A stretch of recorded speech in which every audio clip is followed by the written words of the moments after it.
It's Easter weekend for those who celebrate the holiday.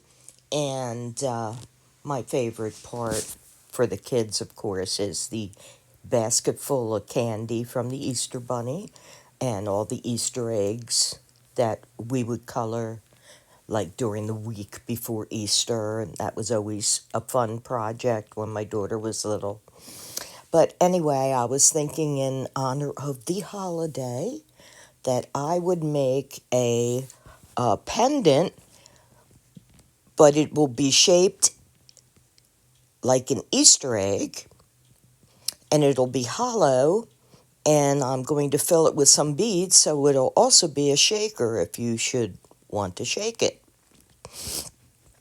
And I'm using my abalone pieces, as you can see. What I'm doing here is dipping it in some UV resin just to make it, stay put a little better, stick in the mold, and also help reduce bubbles between the outside of the mold and the piece of abalone shell. Definitely helps reduce it if you've already got it soaked in the resin. So I just placed it all around. You could do this, you could do in smaller batches. Like I just wanted to try to get the whole bottom covered and up the sides somewhat before I cured it, but you could do it in like I said, just put a few down and cure it and a few more, and then they're in place. Of course, we're going to skewer it better with more layers of resin, but for right now this works perfect just to get that outside shell. I'm not worrying about the pieces fitting in perfectly together because I really want to have a really pretty look with some background color popping through. And I'm going to also use my transparent ultra fine glitter to kind of add a little sparkle to it behind the abalone. So I will put in the description below all my product information. Most things I get from Amazon, but I will tell you if I get it somewhere else. And I also have discount codes down in the description below. I'm using J-Diction resin, and I have a code down there if you want to go check out their site and the products. You can get 10% off if you go in through that link. And there's other information down there besides the products. There's also other contact info for me and just other things. So check out the description if you get a chance, especially if you're interested in purchasing anything that I have code for down there. So as you can see, I'm really working on trying to get as much as I can in the first batch. And I'm just making sure, spreading things, moving them, and then I will cure it for 60 seconds. And then I'll continue and fill in some of the smaller spaces and areas with some smaller broken pieces. And cure it again. And then once I feel that, it looks pretty good, then I'll move on to the next step. And then, of course, once I've completed this one mold here, I'm going to move to the one next to it, but I won't make you watch me do the same thing in that one. I'm just going to do everything that I want to do in this one for you to see on camera. And I don't know if you noticed in the beginning when I pointed out the mold, these look round the way the camera's looking at them right now, but they're really oval, more of an egg shape. You'll see when I finally pop them out how cool they are. So welcome to all my new subscribers, And to my old subscribers, everyone that's been supporting me through the years, I really appreciate it. And I know that I've been doing a lot of UV resin, but I am gonna switch it up soon, I swear. But I just got this idea and I thought, oh, one more pendant. I just got to do it because I do love the abalone. And the thing that you're going to like at the end, when I show you the finished product, I always put different cloths and things behind it to see what background it looks best on to show in the picture. And this time I tried a bunch of them and I just couldn't decide because the coolest thing is that depending on the background, the abalone just reflects different color. And I use the same lighting and it's the same piece. So I didn't know which one would be best to use. So I ended up using 3 of them at the end just to show you how different the whole thing looks with a different background, which is one of those really cool things I like about abalone. Now, as you see, first I put down a layer of clear with the glitter mixed into it.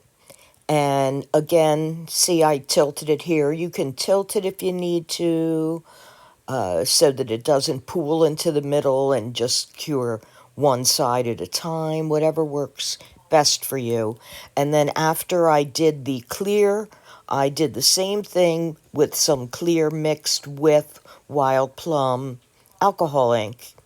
You could use any background, purple, blue, any color that is in the abalone, I think, to pull it out. But I just decided to do this.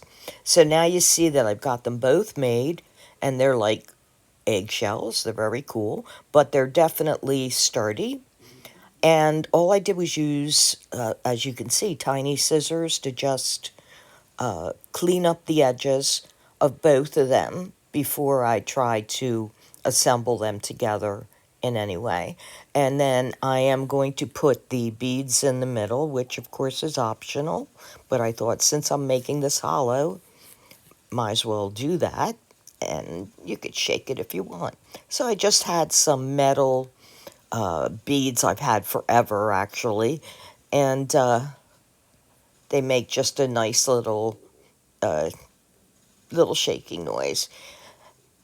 And now I'm just picking up some UV. As you see, I'm just put a little bit on the mat with a brush, and I am brushing the edge all the way around.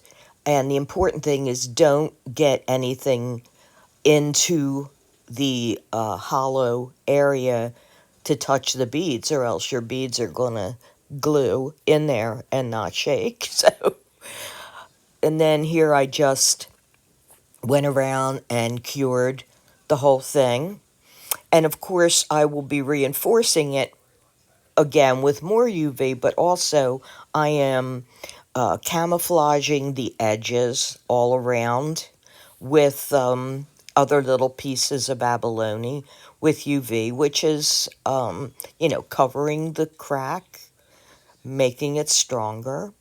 And I'm also filling in anything I see on the outside that's like maybe a gaping hole or any kind of a little dent or anything, because I will be putting multiple top coats on this, so it's not a problem to be putting these on top of the outside at all. They'll all blend in. And I went all around, of course, doing a little bit at a time, and that's what I did till I was happy and felt like it was sufficiently camouflaged and had enough abalone. And I'm really loving it already. Now you will see after I'm finally finished, I will put an eye hook in the end. I'll poke a hole in the top end, and I'm just going to use a pointy tool, but there are Dremels out there There are hand tools specifically for making holes in jewelry, and I do have one, but just being honest, I cannot use it comfortably. I can't make it work. I don't know why. So I just find something else pointy and use that if I need to, or the Dremel if it's a big piece. So after you're all done, then I just get a file. You could use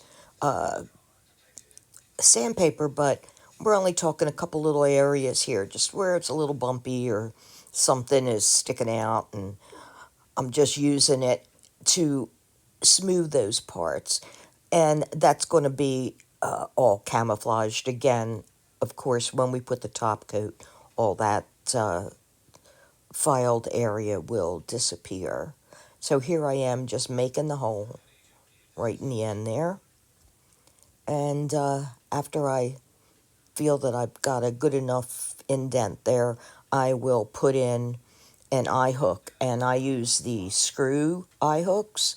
So basically, it just gives it a little more grip, I think, because even though I'm going to secure it with some resin around it, as you can see, I'm able to just kind of screw it in, and it just makes it fit tighter and a little more secure. So, yep, there you go. So now I'm just going to use that as a handle so I can start coating it. And I just do it in sections because you don't want it dripping down the sides and making lumps.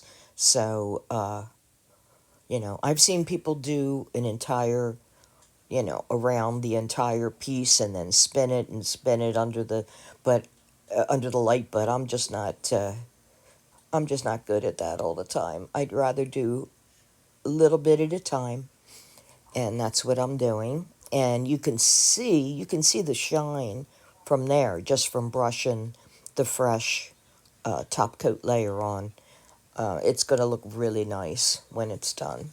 Now, after this, I'm just going to attach some jump rings inside that ring the eye hook. You don't have to see me do that. And then I'm going to put a chain, or I think I used my black chain to go through, black rope this time. So I'm almost done here, and I hope that if you're a resin artist and want to try to do this, that my directions were clear. And of course, if you can improve upon it, have some better ideas, please let me know. I'm always learning and ready to try new things. So if you're enjoying this video, I hope that you will take a minute and give me a thumbs up. If you have anything to share or you want to say anything, please leave me a comment. I appreciate that. And most importantly, if you've enjoyed this video and you have not subscribed to my channel as yet, I hope that you will hit that subscribe button and then click on the bell and choose all for future notifications every time I post something new. So here they are. Look at the 3 different backgrounds. Can you believe how different they reflect? Especially the one in the center that's on a blue-white background. It's crazy. Anyway, I hope you like the way it all came out. I appreciate you all. Thank you all so much. If you celebrate, Happy Easter. And to all of you, please stay safe, be kind, and have a great day.